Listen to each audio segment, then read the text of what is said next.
Dans cette séquence, nous allons aborder l'utilisation des objets ancrés. Dans une mise en page, quand vous positionnez de façon précise des graphiques par rapport à un texte, il est préférable d'utiliser des objets ancrés. Voyons d'abord ce qui se passe si je modifie le texte alors que des objets classiques sont présents. Je sélectionne le texte, je vais le copier, puis le coller en haut du bloc. Vous constatez que les blocs classiques n'ont pas bougé. Il faudra donc les repositionner manuellement. Observons une autre page. Ici, j'ai le même texte et je vais donc coller en haut du bloc. Le texte est encore présent dans le presse-papier. Cette fois-ci, les blocs suivent le texte puisqu'il s'agit de blocs ancrés. Nous allons voir maintenant comment obtenir ces objets ancrés. J'ai ici une page qui contient le même texte mais avec un objet graphique différent. Je veux ancrer ce graphique dans le texte. Je commence par le sélectionner. Ici, il s'agit d'un graphique, mais j'aurais pu prendre un bloc texte, une forme ou encore un groupe. L'important, c'est de pouvoir sélectionner par un clic avec l'outil de sélection. Je commence par couper ou copier le bloc. Puis j'active l'outil texte afin de choisir là où je vais placer l'objet ancré. Ici, je vais rajouter un paragraphe vide pour pouvoir ancrer le bloc. Et maintenant, je choisis coller. C'est le fait de basculer entre l'outil sélection quand je copie et l'outil texte quand je colle qui permet d'obtenir cet objet ancré. Je veux maintenant ajuster la position de ce bloc. J'active l'outil sélection et par glissement, je vais pouvoir le descendre ou le monter. En agissant sur ces poignées, je pourrais le redimensionner ou effectuer différentes transformations. En plus de ces manipulations, l'objet étant ancré agit comme un caractère dans un paragraphe. Donc je peux, par exemple, changer l'alignement pour le centrer dans ce paragraphe. Je voudrais ancrer ce même objet au début d'un autre paragraphe. Je place le curseur ici, je clique dans le paragraphe et je colle l'objet qui est encore dans le presse-papier.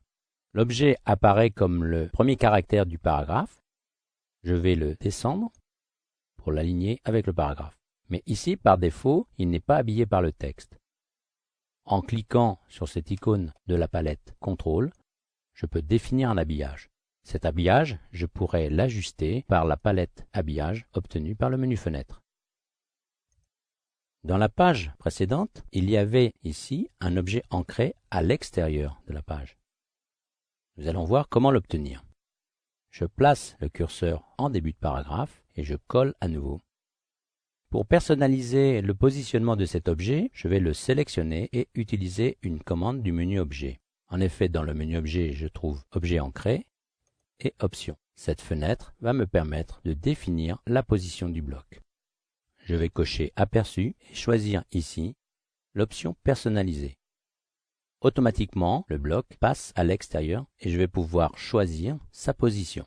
En effet, ici, son positionnement est lié au choix du point de référence qui a été fait ici.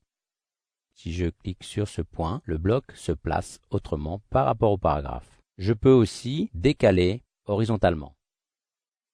Mais ici, je voudrais le faire manuellement. Pour pouvoir effectuer cette opération, il faut s'assurer que ceci ne soit pas coché.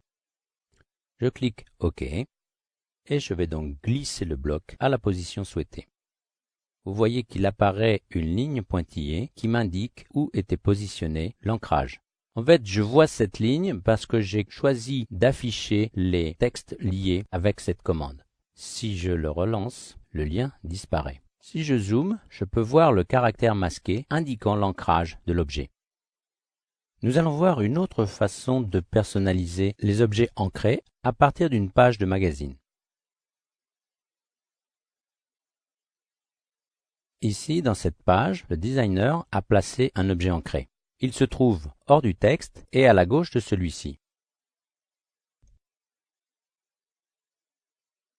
Dans ces pages, je retrouve les mêmes blocs, mais ici, il se situe à droite, sur la page gauche, et à gauche, sur la page droite.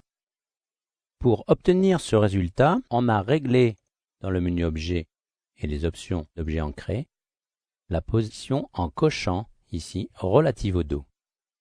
Je vais maintenant modifier le texte pour faire passer une partie sur la page suivante. Ici, je vais ajouter un saut de page.